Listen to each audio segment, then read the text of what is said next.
இந்த தேர்தல்ல வந்திருக்கிற முடிவுகள் மூலமாக தமிழ்நாட்டில் பாஜக வளர்ந்து இருக்கிறதா அப்படின்ற விஷயங்கள் குறித்து தான் வந்து நம்ம பார்க்க போறோம். பாஜக அந்த தேசிய ஜனநாயக கூட்டணியில பாஜக மட்டும் 19 தொகுதிகள் வந்து போட்டிட்டாங்க.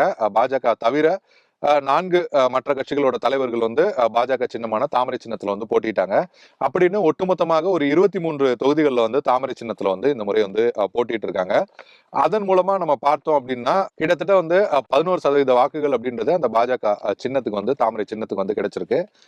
இதன் மூலமா வந்து பாஜக வந்து வளர்ச்சி அடைஞ்சிருக்காங்களா அப்படின்ற கேள்விதான் இப்போ வந்து எழுந்திருக்கு. பார்த்தோம்னா நம்ம வந்து ஒரு 98 அந்த தேர்தல்ல இருந்து நம்ம எடுத்துக்கலாம் அப்படின்னா 98ல பாஜக அதிமுகவை உள்ளடக்கிய அந்த தேசிய ஜனநாயக கூட்டணியில வந்து போட்டிட்டாங்க.